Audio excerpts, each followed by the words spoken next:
With so much content whizzing around out there, there's only one storytelling platform that helps you keep calm and stay informed and inspired: Flipboard. Flipboard curates the world's stories so you can be smarter in your work, life, and play.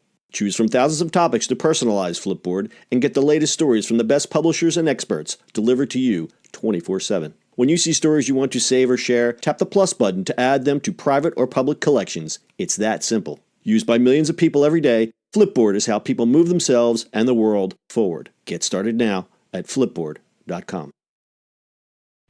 It's the E-Commerce Minute, your daily dose of e-commerce, tech, and retail news, with your hosts Bart Mraz and John Suter. The E-Commerce Minute is a production of Sumo Heavy, a digital commerce consulting firm in Brooklyn, New York, and Philadelphia. Find us on the web at sumoheavy.com. It's E-Commerce Minute for April 5th, 2018. In today's episode, micro-visits rise at Whole Foods with Amazon lockers. Shoppers are making more quick stops at Whole Foods stores that have Amazon lockers installed. This is according to a study released last week by a location data advertising firm InMarket.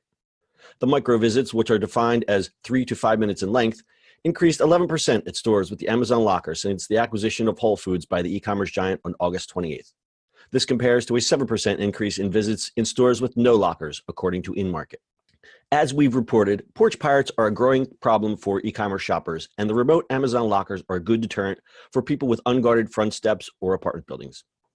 The lockers are staged by Amazon and made available to customers at no extra cost. The driver is delivered to the lockers instead of the billing address, then the customer is given a one-time code for access to retrieve their goods. Customers visiting the lockers for pickups could be tempted to knock a few items off their grocery list or pick up something that's been promoted. The in-store lockers also let shoppers experience changes in-store during their visits. Whole Foods can drive impulse sales by placing products adjacent to lockers and providing quick and easy payment options, such as self-checkout, said Stuart Samuel, Program Director for IGD Services. As good as delivery is getting, one-day delivery, sometimes 1 hour delivery, that still can't compete with the 1-second immediacy of being in-store and picking up that avocado that I'm about to make guacamole out of because I thought about it that moment, said Todd DiBiola, Chief Executive and founder of InMarket.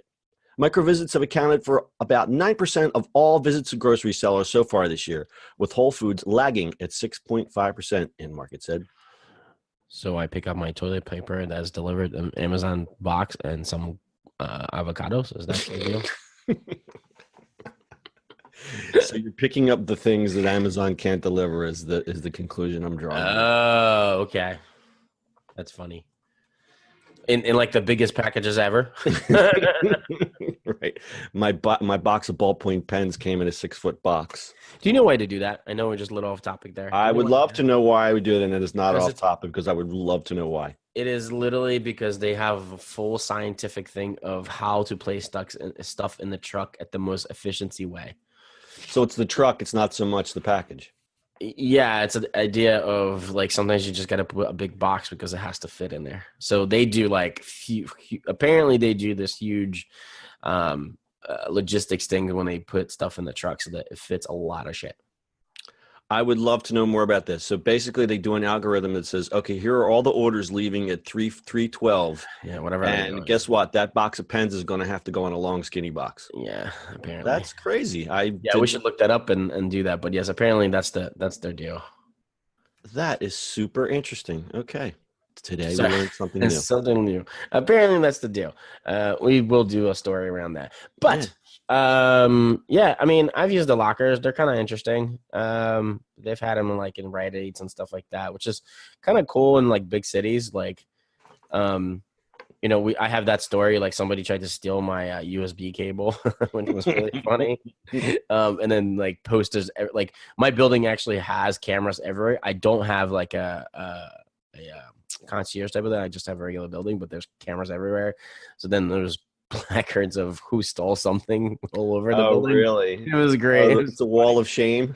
Wall of shame, but the guy tried to steal like a $5 USB cable, which was he doesn't know. It could be a USB cable, it could be a Rolex watch. You never know. Well, the funny thing is he like grabbed it apparently and looked like he went upstairs and then like he was like, oh, realize what it was. Really? No, didn't take it with him. He left it on like a windowsill. He didn't even keep it. I guess does he get charged with a lesser crime if he just leaves it? I don't know. I was just like, this is just silly. Anyway, of course, now there's like packages downstairs that have been there for like a month, and and everybody watches for them. Oh God, what is it, like bait? They leave it like a mousetrap, like bait. No, it's just been there. Like I have no idea. Somebody got something delivered really big. Anyway, yeah, I think this is kind of interesting for obviously for Amazon, who owns Whole Foods. You know, how many times do you kind of go and pick up your stuff and pick up more stuff, right? So I'm actually going to Whole Foods this afternoon. I'm going to see if the one by me has it. It's in the hoity-toity suburban area, so it probably doesn't.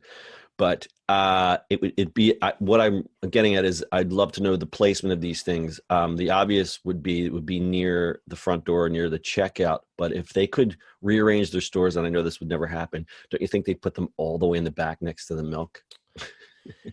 Yeah. I mean, you wouldn't want to put it like at the checkout because you can just walk in and leave. Right. Well, that's why the milk is all the way in the back. They make you, well, there's a couple of reasons, but one reason is all that stuff's in the back because you have to walk all the way through the store.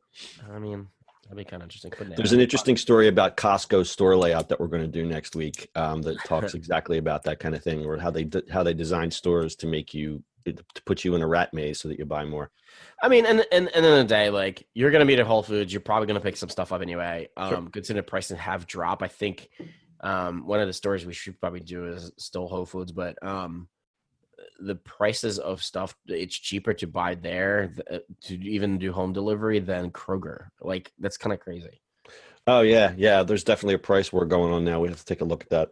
Yeah, which is what it is, right? You're going to be Whole Foods, you're going to pick something up. I mean, you're there already. Why not? Yeah, exactly. So the firm studied 98 stores in New York, Los Angeles, Chicago, Philly, Dallas, Fort Worth, San Francisco, Washington, Houston, Boston, and Atlanta metro areas. Interesting stat. Only 76 stores, so this answers my question, or about 16% of the chain's 473 stores have lockers. So this is actually a pretty small percentage. I guess they're going to increase this. And I guess it would be done based on store size because not every Whole Foods is a giant Whole Foods. Some of them are small. I've been to a small one last week. It was really weird. There's a small one down in South Street, and it's always crowded. And I've been to a smaller one than that. Like did you go like a basic like neighborhood grocery store and convert it to a Whole Foods? It was really tiny. I was like, what is this? And then you go to like one of these ginormous ones and you're like, I'm lost. Right. Like I go to the one in Jenkintown. It's like huge. Right. They have a bar and stuff. It's kind of crazy.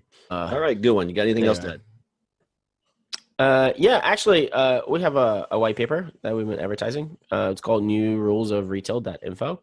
Go check it out. Yeah, if you go to newrulesofretail.info, you'll get instant access to our white paper. Interesting information there. Go check it out. And as always, show notes will be available at our website, ecommerceminute.co. That's your e-commerce minute for today. We'll see you on the internet tomorrow. That's it for today's show. If you like the show, do us a favor and subscribe or leave us a review on iTunes. And don't forget, you can now listen to the e-commerce minute on your Amazon device. Just add e-commerce minute to your flash briefing. And finally, if you have a comment or suggestion or just want to say hi, find us on social media at Sumo Heavy.